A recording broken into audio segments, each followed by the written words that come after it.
The Abrahamic Covenant and Me. Don't let the subject bore you away and think we're going to just get into a lot of Mosaic laws. But really, God has given the Abrahamic Covenant not just to be a blessing to the Jews, but a foundational blessing to us all. God will bless you for Abraham's sake. So, what is the Abrahamic Covenant? It is the first theocratic covenant made to Abraham by God concerning the promises or blessings God will bestow upon him. This covenant is unconditional, depending solely upon God, who obligates himself by grace to bless Abraham in three areas. God says, number 1, national. I will make of thee a great nation. Number 2, personal. I will bless thee and make thy name great, and thou shalt be a blessing. Number 3, universal.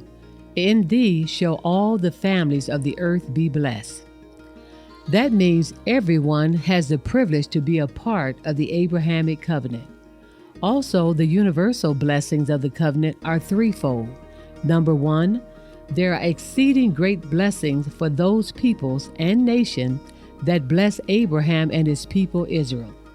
Number 2, there will be cursing upon the peoples and nations who curse Abraham and Israel. Number 3, blessings shall be upon all the families of the earth through the Messiah, who shall come through the seed of Abraham, providing salvation for the entire earth. So the Abrahamic covenant involves you and me. We also find that the Abrahamic covenant has a rippling effect.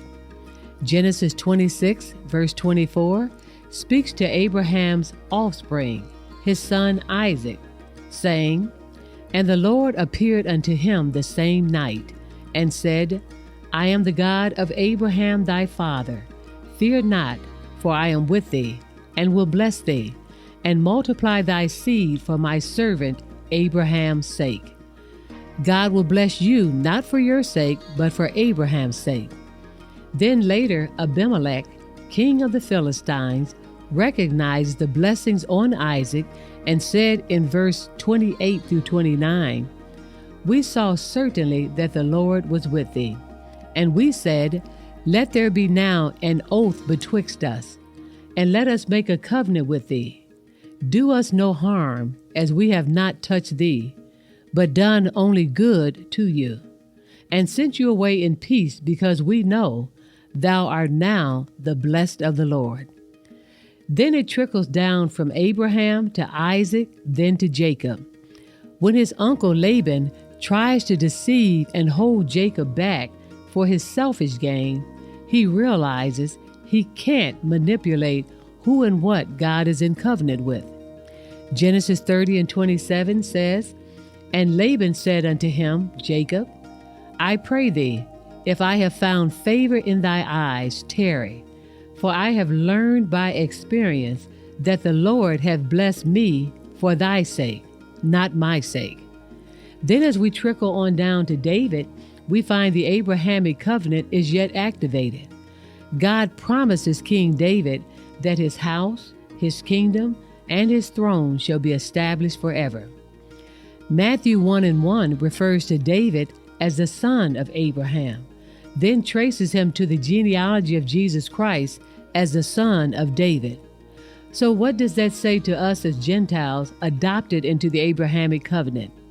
Jesus said in Matthew 8:11, And I say unto you, many shall come from the east and the west, referring to the Gentiles, and shall sit down with Abraham and Isaac and Jacob in the kingdom of heaven. Then Paul picks it up in Ephesians 3:6, saying that the Gentiles should be fellow heirs and of the same body and partakers of his promise in Christ by the gospel. So thank God for the privilege to be a part of the Abrahamic covenant, but also be careful how you treat God's servants who are a part of the Abrahamic covenant as well. Get calm, God is taking care of me.